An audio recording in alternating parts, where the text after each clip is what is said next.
أعوذ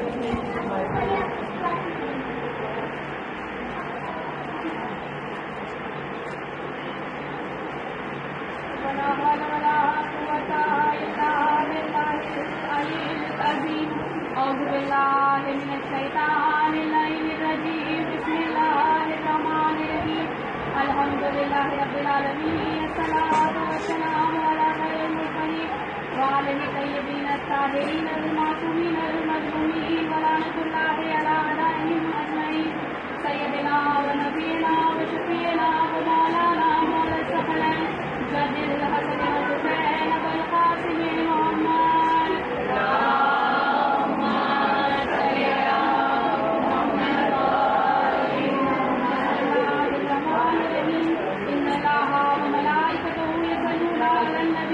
يا أيها الذين آمنوا صلوا عليه وسلموا تسليما صلوات محمد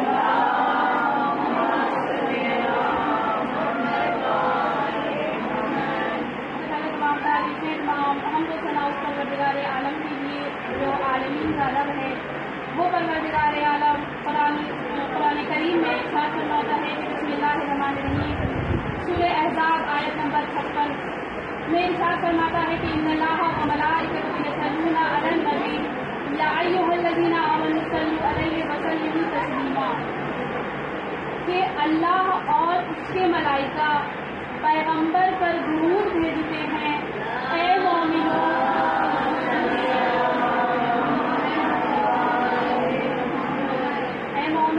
تم بھی ان پر درود بھیجو۔ تو اس آیت میں قابل غور بات یہ ہے کہ اللہ خود کہہ رہا ہے ان اللہ و ملائکتہ یعنی خدا اور اس کے فرشتے۔ اللہ نے اتنے سارے واجبات بنائے ہیں، روزہ، نماز، حج، خمس، زکوٰۃ۔ روزہ اللہ حکم دے رہا ہے کہ روزہ رکھو، خمس حکم دے رہا ہے کہ خمس ادا کرو، نماز حکم دے رہا ہے کہ پڑھو، حج حکم دے رہا ہے کہ استطاعت اگر تمہاری ہے تو اسے بجا لاؤ۔ لیکن کہیں بھی اللہ یہ نہیں کہتا ہے کہ حج میں کر رہا ہوں، فرشتے کر رہے ہیں تم بھی کرو۔ کہیں پہ روزہ کے لیے پروردگار نہیں کہہ رہا ہے کہ میں روزہ رکھتا ہوں، میرے فرشتے رکھتے ہیں، مومنین بھی رکھتے ہیں۔ کہیں بھی خمس کے لیے پروردگار نے یہ نہیں کہا کہ پروردگار خمس ادا کر رہا ہے، اس کے فرشتے خمس ادا کر رہے ہیں، مومنین بھی خمس ادا کر رہے ہیں۔ واحد ایک ایسا عمل خدا نے بنایا ہے جسے خود پروردگار بجا لا رہا ہے، اپنے فرشتوں کو بھی حکم دے رہا ہے اور مومنین کے لیے بھی چاہتا ہے کہ وہ محمد والے محمد کا درود پڑھیں۔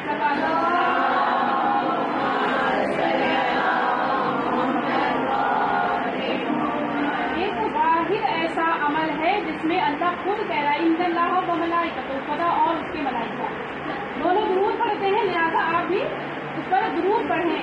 ایک مرتبہ آخری نبی جب معراج پر گئے، معراج کی بلندیوں پر گئے تو انہوں نے دیکھا کہ ایک فرشتہ ہے جس کے 70,000 ہاتھ ہیں اور 70,000 ہاتھوں میں 70,000 انگلیاں ہیں اس کی، اور وہ کچھ گن رہا ہے۔ تو نبی نے اسے سوال کیا کہ تم کیا کر رہے ہو؟ تو اس نے کہا کہ یا نبی اللہ جب زمین پر بارش کرتا ہے تو اس نے مجھے حکم یہ دیا ہے کہ بارش کے قطروں کو میں گنوں، یعنی کہ کون سا قطرہ درختوں پہ پڑا، کون سا بارش کا قطرہ زمین پہ پڑا، کون سا بارش کا کتنا قطرہ انسان نے اپنے لیے اسٹور کر لیا اور کتنا اس نے استعمال کر لیا۔ یعنی میرا کام ہے بارش کے قطروں کو گننا، یقیناً بڑا مشکل کام ہے بارش کے قطروں کو گننا۔ تو نبی فرماتے ہیں کہ کیا کوئی ایسا عمل بھی ہے جو کوئی ایسی چیز بھی ہے جسے تم گن نہیں پاتے ہو؟ تو اس نے کہا کہ ہاں ایک ایسا عمل ہے جسے میں گن نہیں پاتا ہوں۔ تو نبی نے فرمایا کہ بتاؤ وہ کیا ہے؟ تو وہ کہتا یا نبی اللہ جب چند مومنین ایک جگہ جمع ہو کر یا تنہا بھی محمد والے محمد پہ درود بھیجتے ہیں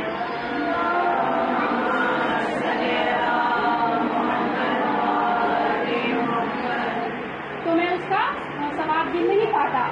وہ فرشتہ کہتا یا نبی اللہ جب مومنین محمد والے محمد پہ درود بھیجتے ہیں تو پروردگار مجھے حکم دیتا ہے کہ جاؤ اور جو میں رحمتیں ان پر نازل کر رہا ہوں تم اسے گننا شروع کرو۔ میں ابھی شروع ہی کرتا ہوں کہ وہ ایک بار پھر پڑھنا شروع کرتے ہیں، پھر اللہ کی رحمتوں کا نزول ہوتا ہے، پھر میں شروع کرتا ہوں۔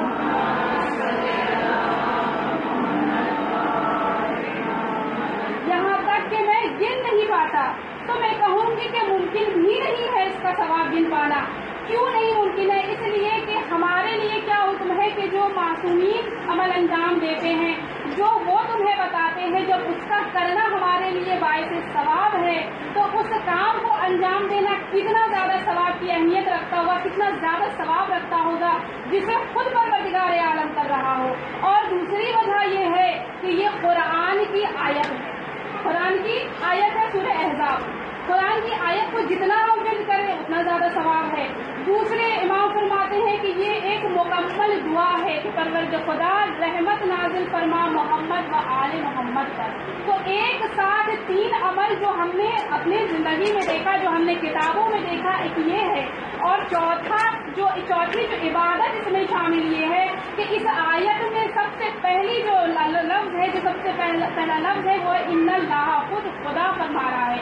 तो जो अमल खुद खुदा कर रहा हो, फरिश्तों से भी करवा रहा हो और अपने बंदों को भी हुक्म दे रहा हो, तो क्या मुमकिन है कि इसका सवाब गिना जा सके? यकीनन नामुमकिन है। सल्लल्लाहु अलैहि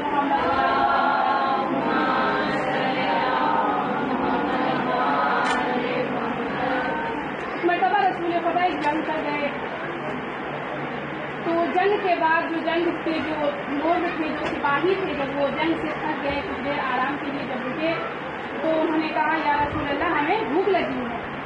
तो कहा कि खाना रोटियाँ तो साथ लाए हैं, खा लेते हैं। तो एक सिपाही ने कहा या रसूल अल्लाह मेरा ये दिल चाहता है कि इसमें अगर थोड़ी सी शहद होती तो जायका जो है इस रोटी का बहुत ज़्यादा बढ़ जाता है। तो नबी ने कहा कि बेशक जाओ फला दरख्त पे शहद, मक्खियों ने शहद लगाया, जाओ लेकर के आओ।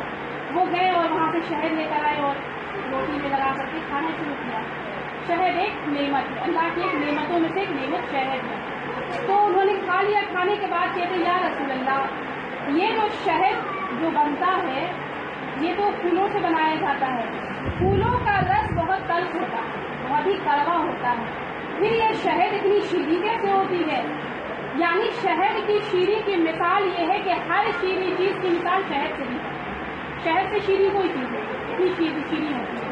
तो फूलों का रस तो बहुत तल्ख होता है, फिर ये इतनी शीरी कैसी होती है? तो रसूल ने फरमाया कि खुद उस शहद की मक्खी से क्यों नहीं पूछ लेते। रसूल ने उसे बुलाया, आवाज दी, वो शहद की मक्खी आई, नबी को सलाम किया। नबी ने कहा कि देखो ये तुमसे जानना चाहते हैं कि तुम इस शहद को इतना शीरी क्यों कैसे बनाती हो? तो वो मक्खी कहती है कि ऐसा या नबी अल्लाह हमारा जो घर होता है, हमारा जो छत्ता होता है, उसमें हम एक रानी होती है और हम सब उसके गुलाम होते हैं। रानी का ये हुक्म वो हमें हुक्म देती है कि जाओ मुख्तलिफ फूलों से रस चूस करके ले आओ। हम जाते हैं और रानी का हुक्म मानते हैं और मुख्तलिफ फूलों से रस निकाल करके लाते हैं। फूलों का रस बहुत ही कड़वा होता है, बहुत ज़्यादा तल्ख होता है। हमारा काम ये होता है कि हम रस को एक जगह जमा करते हैं। जमा करने के बाद रानी मक्खी जो होती है वो हमें हुक्म देती है कि अब सब मिलकर जितनी बुलंदी से हो सकता है सब सलवात पढ़ती चली जाओ।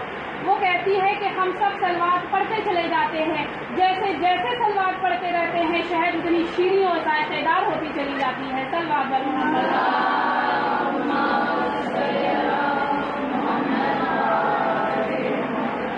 तो ये सलवात की बरकत है।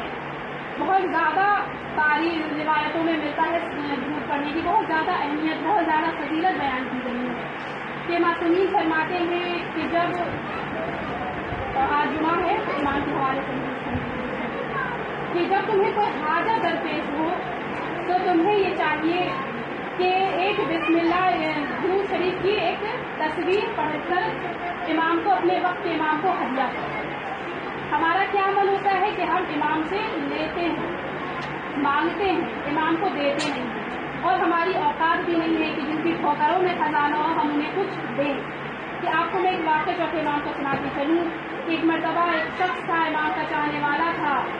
उसका मामूल ये था कि वो जब भी इमाम से मुलाकात के लिए जाया करता था तो इमाम के लिए कुछ तोहफे लेकर जाया करता था। तो उस बार भी उसे पता चला कि इमाम हज के लिए आए हैं, कुछ टाइम यहाँ रुकेंगे कुछ दिन, तो क्यों ना इमाम से मुलाकात कर लिया जाए। तो वो शख्स अपने घर गया, अपनी बीवी से कहता है कि मैं बाजार गया था कुछ तोहफे लाने, तो मैं अपने दोस्त से मुलाकात करने के लिए जा रहा हूँ। उसने अपनी बीवी से ये नहीं कहा कि मैं इमाम से मुलाकात करने जा रहा हूँ, मैं अपने दोस्त से मुलाकात करने जा रहा हूँ। तो उसने जब तोहफे देखे उसकी बीवी ने, तो उसकी बीवी कहती है कि बड़ा अजीब तुम्हारा दोस्त है, हमेशा तुम उसको तोहफे देते हो, कभी वो तुम्हें नहीं। कभी तुम भी उसे दे दिया करो। तोहफे लेने और देने से आपस के ताल्लुकात मजबूत होते हैं और आपस में मोहब्बत बढ़ती है। इमाम का कौल है कि वो भी कभी तुम्हें कोई तोहफे नहीं देता, हमेशा तुम ही ले जाते हो। उसने अपनी ज़ौजा से थोड़ा सख्त अंदाज में कहा कि देखो, आइंदा से जो तुमने ये जुमला अभी कहा ये मत कहना, तुमने यहाँ कहा वहाँ उसने सुन लिया। तो उसकी ज़ौजा कहती है कि अच्छा तुम्हारा दोस्त ऐसा है जो मैं घर में कहूँ वो सुन लेता है। तो खैर उसने अपनी बीवी को समझाया, समझाने के बाद उसने तोहफे लिए और ज़्यादा सफ़र तैयार किया। ज़्यादा सफ़र तैयार करने के बाद इमाम से उससे मुलाकात की, इमाम को सलाम किया। उसके बाद मुलाकात के बाद उसका खाना लगा, उसके बाद खाने चुने गए, लोगों ने खाना खाया। जब खाना खा लिया तो हाथ धुलाने की बारी आई। जब तो शख्स ने कहा कि मौला ऐसा है कि मेरा दिल चाहता है कि मैं आपका हाथ धुलाऊं। तो इमाम ने कहा कि ठीक है धुला लो। लगन लाया गया, पानी लाया गया। तो पानी आ गया तो शख्स ने पानी खाया और इमाम को कहा क्या होना, हाथ आगे बढ़ाया। इमाम ने आगे हाथ बढ़ाया, उसने धुलाना, इमाम का हाथ धोना शुरू किया। जब वो तश्त पानी से भर गया, वो लगन पानी से भर गया, तो इमाम ने कहा कि ये देखो क्या है। तो कहता है कि मौला अभी मैंने हाथ धुलाया, ये पानी है। तो इमाम कहते हैं कि नहीं, ज़रा गौर से देखो ये सब की आंखों। जब उसने देखा कि बड़ा हैरान हो गया। फिर दूसरा लगन इमाम ने मंगवाया, कहा हाथ धुला, फिर हाथ धुला। उसने इमाम ने फिर पूछा कि बताओ ये क्या है। वो कहता है मौला फिर हाथ धुलाया, ये पानी है। इमाम कहते हैं नहीं, ज़रा सही से देखो ये सफ़ेद मोतियाँ हैं। अब जब उसने देखा तो फिर हैरान हो गया। उसके बाद इमाम ने तीसरा लगन मंगवाया, इमाम ने फिर कहा फिर मेरे हाथ धुलो। इमाम के फिर उसने हाथ धुले। फिर इमाम ने पूछा कि ये क्या है। तो इमाम वो शख्स कहता है कि मौला अभी फिर मैंने हाथ धुलाया, ये पानी नजर आता है। तो इमाम कहते हैं नहीं, ये तो हीरे और जवाहरात से भरे पड़े हैं। इमाम ने उस तीनों तश्त को उठाया। उठाने के बाद उस शख्स के हवाले दे दिया और देकर कहा कि देखो, अपनी ज़ौजा से ये कहना कि हम अहले बैत किसी से कुछ लेते नहीं हैं, हम देते हैं, हम लेते नहीं हैं। वो कहते हैं मौला मैं बहुत शर्मिंदा हूँ, आपको जानती नहीं थी। वो कहते हैं, इमाम फरमाते हैं कि बेशक मैं जानता हूँ, लेकिन फिर भी तुम उसे बता देना कि हम अहले बैत कुछ अपने चाहने वालों से लेते नहीं हैं, सिर्फ इतना कि तुम हमारे अहले बैत हमसे मोहब्बत करो, क्योंकि इरशाद रसूल अरबी है और कुरान में भी है कि हम तुमसे कुछ नहीं चाहते अपने रिसालत सिवाय इसके कि तुम मेरे क़राबतदारों से मोहब्बत करो। इमाम फरमाते कि हम तुमसे कुछ लेते नहीं हैं, बल्कि हम तुम्हें देते हैं। तो इमाम फरमाते मासूमीन का ख्याल है कि जब भी तुम्हें कोई हाजत दरपेश हो, कोई परेशानी हो, कुछ चाहते हो इमाम से, तो सबसे पहले तुम्हें चाहिए कि इमाम की बारगाह में एक हदिया पेश करो। अब हदिया में ये नहीं है कि सिर्फ दुरूद शरीफ ही पढ़ सकते हैं, हम बिस्मिल्लाहिर्रहमानिर्रहीम की एक तस्वीर पढ़ सकते हैं, अस्तग़फ़ार की भी एक तस्वीर पढ़ सकते हैं, सूरह इखलास की भी एक तस्वीर पढ़ सकते हैं। मैक्सिमम 10 मिनट अगर सूरह इखलास पढ़ेंगे तो 10 मिनट में टाइम लगता है।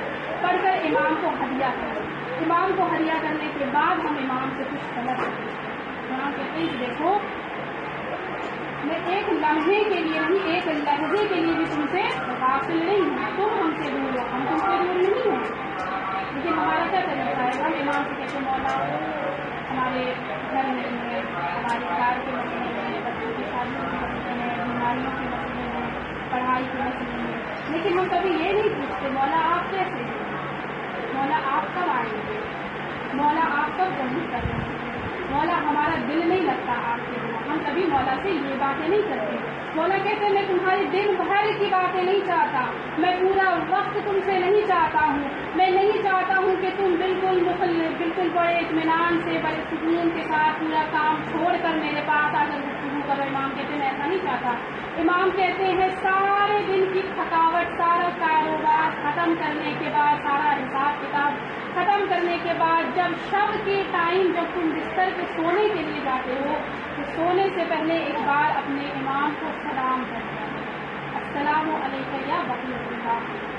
और ये अमल सुबह उठने के बाद भी, उठने के बाद सबसे पहला काम इमाम को सलाम करें, इमाम को सलाम करें, ये वक्त इमाम को सलाम करें। और सोने के टाइम भी कहते हैं, इमाम कहते हैं कि एक बार सलाम करो और तकिए पे, इमाम नहीं कहते कि जा नमाज बिछा करके बैठ जाओ, बहुत देर मुनाजात पढ़ो, मुनाजात पढ़ने के बाद तुम उससे गिड़गिड़ा कर दुआएं करो। इमाम नहीं कहे, इमाम कहते तुम तकिए पे सर रख जाओ, आंखें बंद हो जाए, लाइट ऑफ कर लो, तो फिर इमाम से 2 मिनट के लिए इमाम से और तुम्हारी जो भी परेशानी, जो भी मसला है, जो भी तुम्हारी दिक्कत है, इमाम से करो। अगर तुम्हारा वो मसला इमाम वक्त हल न कर दे तो तुम उसे ज़हरा का कब्जा नहीं करना।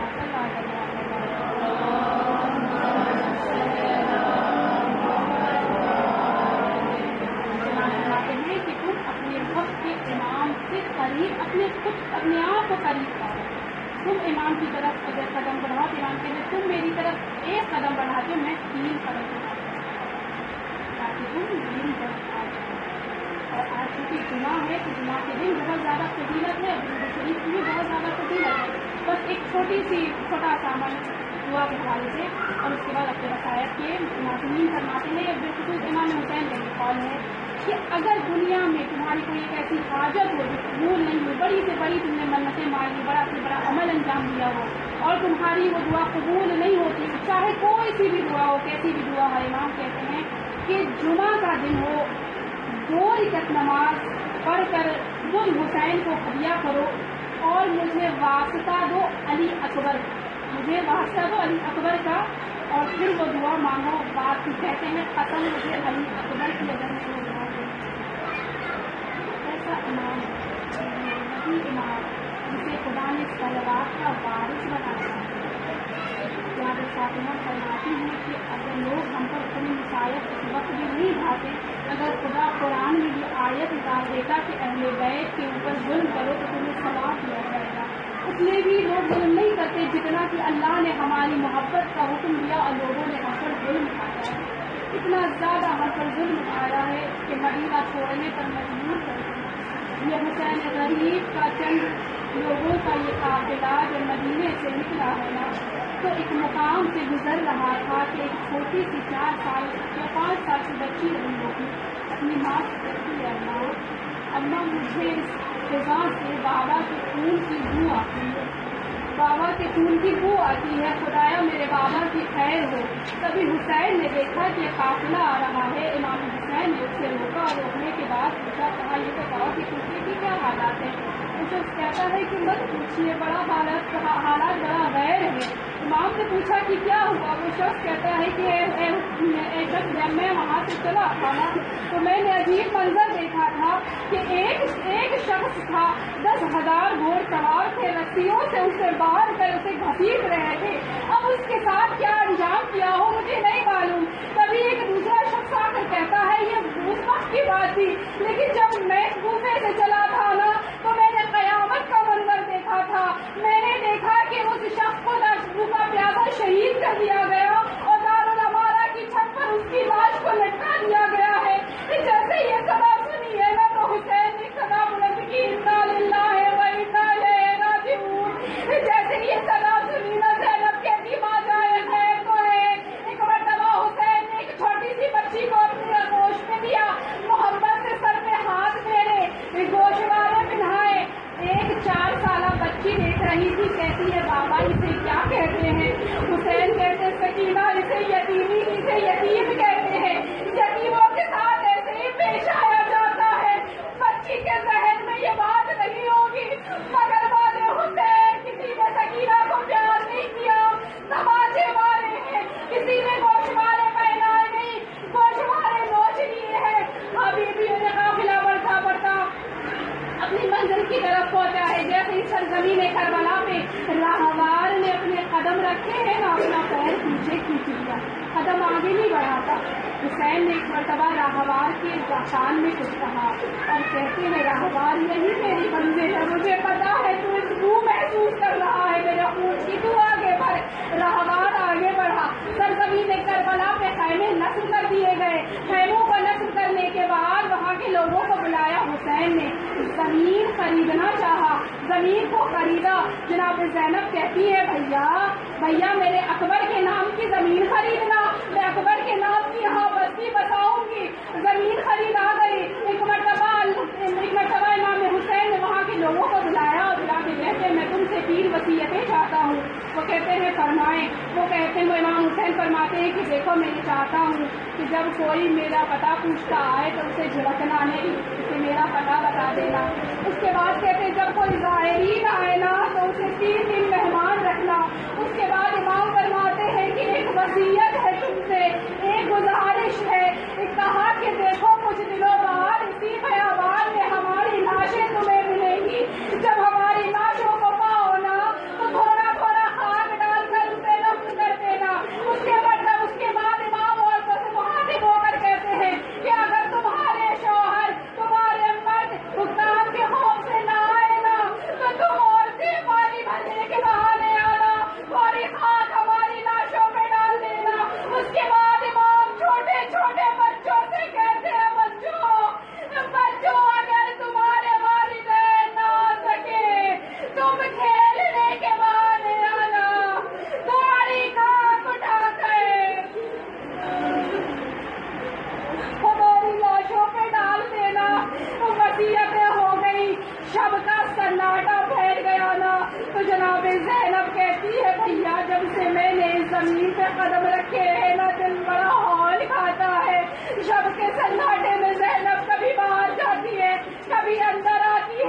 کسی بیوی کے رونے کی آواز سنی، زینب کا دل اور بے چین ہوا.